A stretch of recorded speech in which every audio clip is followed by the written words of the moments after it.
Shalom à vous, bien-aimés frères et sœurs de Coming to Jesus School, chers fils et étudiants, chères filles de l'école de Jésus. Que Dieu vous soit en grâce. Alléluia. Si tu viens d'arriver, si tu écoutes cette vidéo, si tu es en direct, commence à saluer. Alléluia. Que Dieu te bénisse, toi qui m'écoutes actuellement. Nous savons qu'il est plus qu'urgent de prier en ce temps-ci. Surtout à cause des événements que nous sommes en train de vivre. À cause des événements que notre pays et d'autres pays vivent. Nous devons nous lever dans la prière. Alléluia. Et le Saint-Esprit dans ce mois-là m'a demandé de parler des 3 dimensions de la glossolalie. Et aujourd'hui, je vais vous donner 2 dimensions. Gloire à Dieu. La plupart du temps, les gens se disent, est-ce qu'on doit apprendre à parler en langue? Est-ce qu'on doit écouter ceux qui parlent en langue afin de savoir parler en langue? Est-ce que aujourd'hui vous devez savoir une chose. Dès que vous naissez de nouveau, il y a un premier parler en langue qui est affecté en vous. C'est ce que j'appelle le signe du parler en langue. On le retrouve dans Marc 16, verset 17 qui s'affiche maintenant à l'écran. Mais je vous recommande de lire dans la version Darby parce que dans la version Darby c'est plus clair.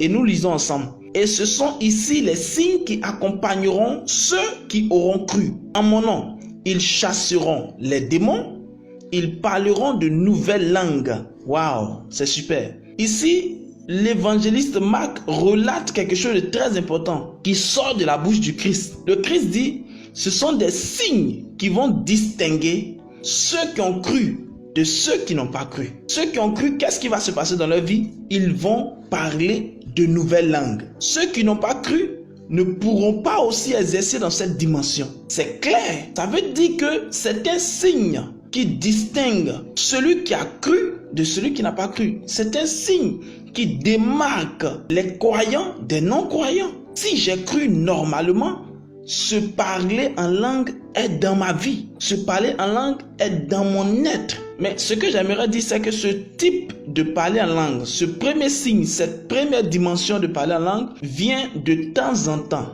Ce n'est pas un parler en langue qui est fréquent. Il vient souvent sur la vie de certaines personnes dès qu'on les baptise, ou bien dès qu'ils reçoivent une imposition de main et reçoivent le Saint-Esprit, ils commencent à parler en langue, ou bien dans une assemblée, quand on commence à prophétiser sur leur vie, ils commencent à parler en langue. Ça vient de temps en temps. Bref, ce type de parler en langue vient à des moments spéciaux. Mais ce que vous devez savoir, c'est que c'est pour tous les croyants. C'est pour tous les croyants. Dès que vous acceptez Jésus comme votre Seigneur et votre Sauveur, vous êtes habilité à vous différencier de ceux qui ne l'ont pas fait. Ceux qui ne l'ont pas fait ne pourront qu'accéder à ce niveau lorsqu'ils croiront à leur tour et accepteront le Seigneur Jésus comme leur Seigneur et leur Sauveur personnel. Amen. Le deuxième niveau, c'est le don du parler en langue. Ce deuxième niveau est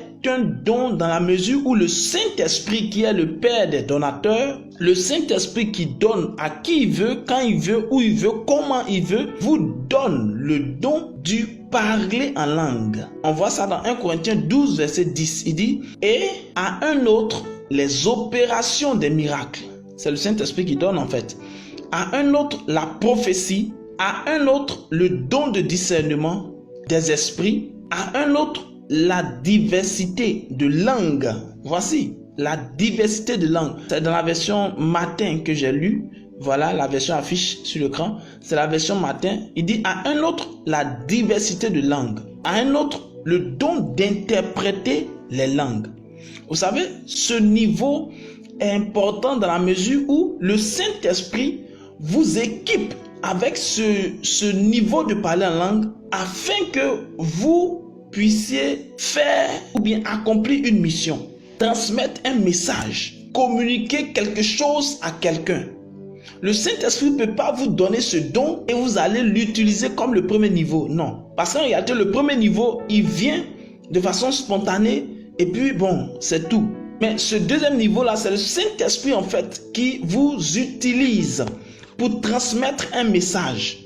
Et la plupart du temps, ce genre de parler en langue est suivi d'interprétation.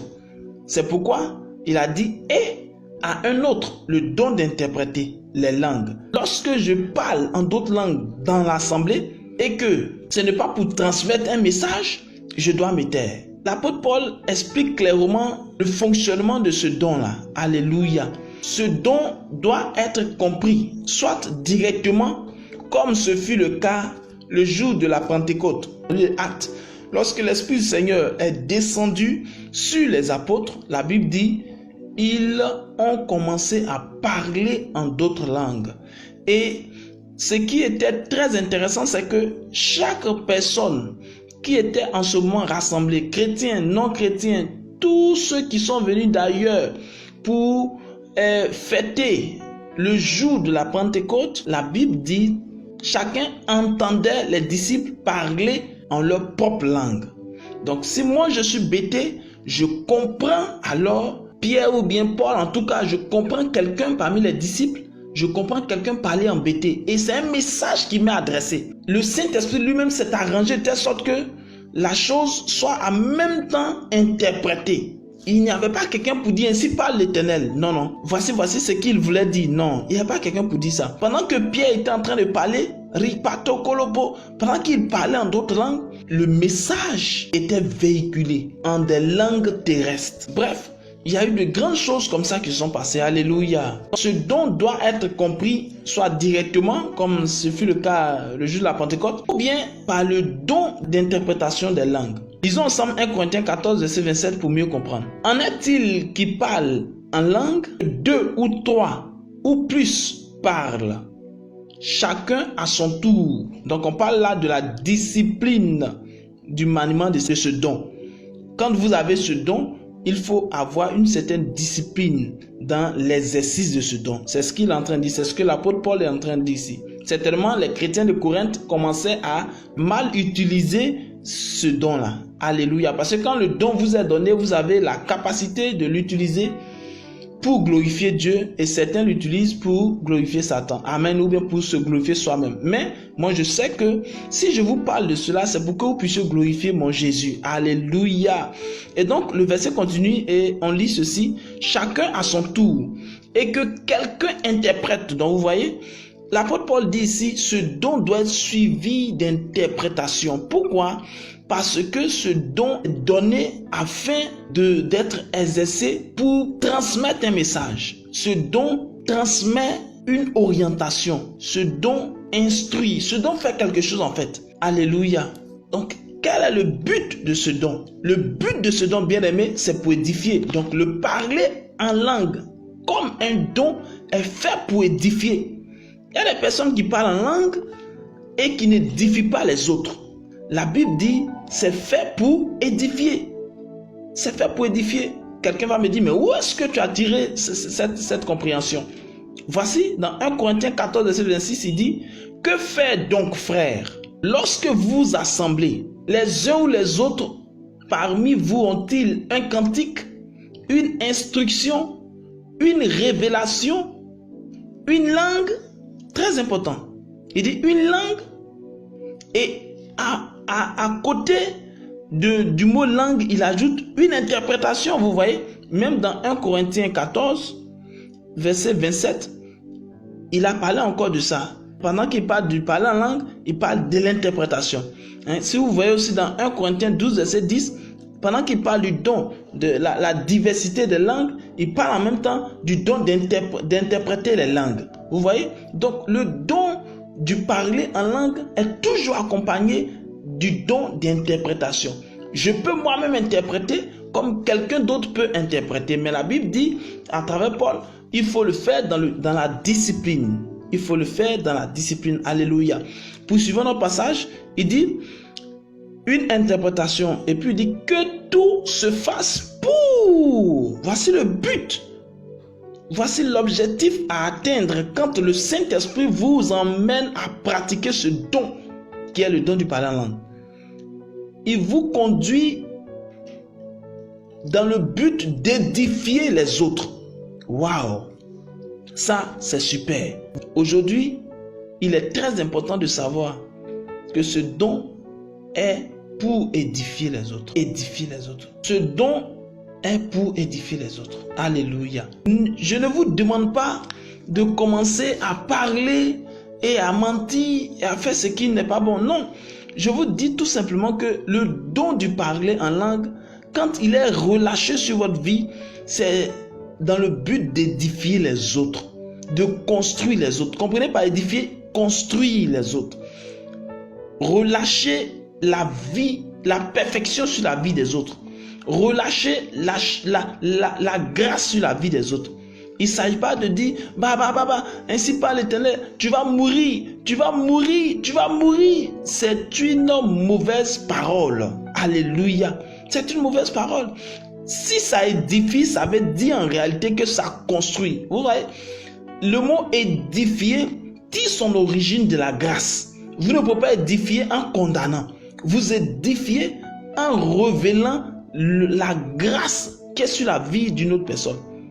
Alléluia. Je vous dis tout simplement, il faut pratiquer ce don dans la mesure d'édifier l'autre. Et pourquoi ceux qui ont ce don doivent faire quelque chose? C'est de lire les Écritures. Il faut connaître les Saintes Écritures. Il faut connaître le livre de Marc, Matthieu, Luc.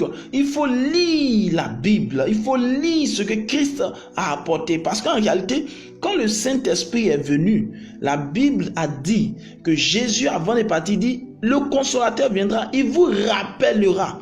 Il a dit, il vous rappellera ce que moi je vous ai enseigné. Il vous rappellera. Est-ce que Christ nous a condamnés? Non. Si Christ ne nous a pas condamnés, donc moi si j'ai un message à transmettre, ce n'est pas pour condamner quelqu'un. Mais c'est plutôt pour bénir la personne, c'est pour bonifier la personne. C'est pourquoi moi je suis d'accord avec les messages de la grâce. Les messages de la grâce, ce n'est pas un message qui prône l'impureté, ce n'est pas un message qui prône la saleté spirituelle ou encore la pauvreté, la paresse, la nonchalance. Ce n'est pas un message qui prône les œuvres de Satan. C'est un message qui prône Christ Jésus.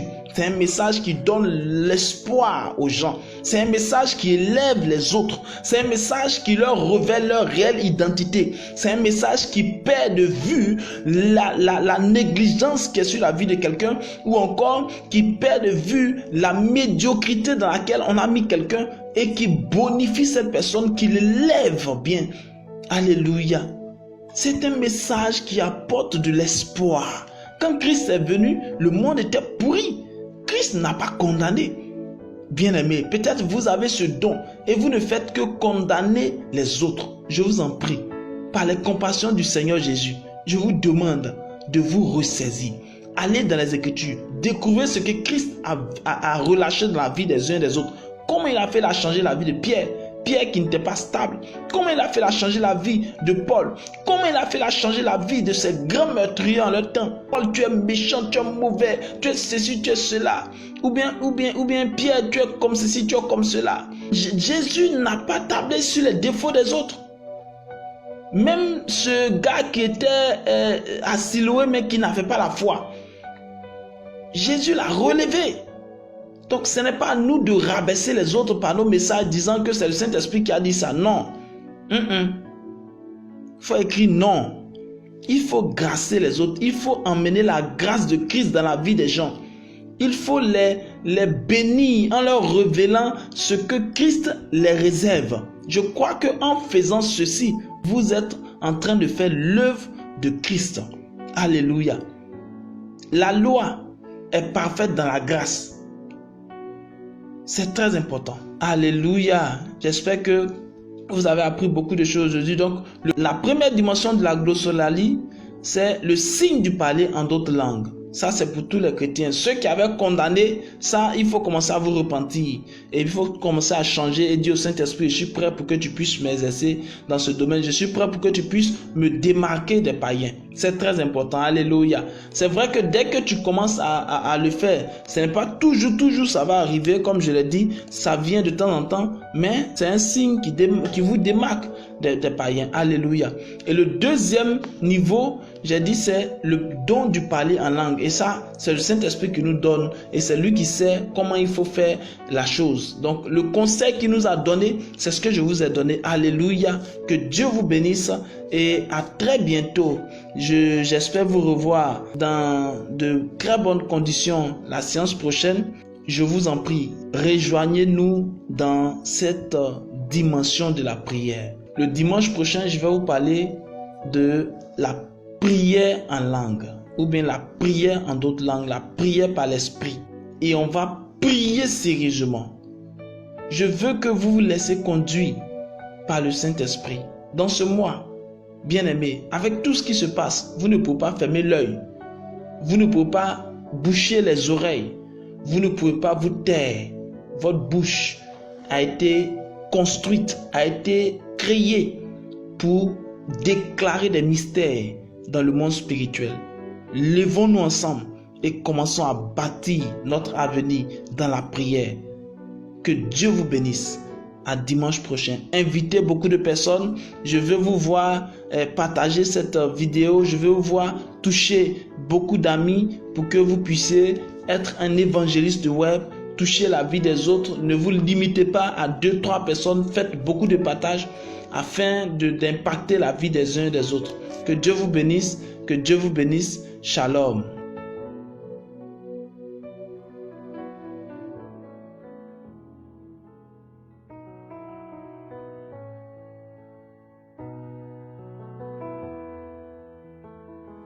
Bénis l'Éternel, ô mon âme, et glorifie son nom.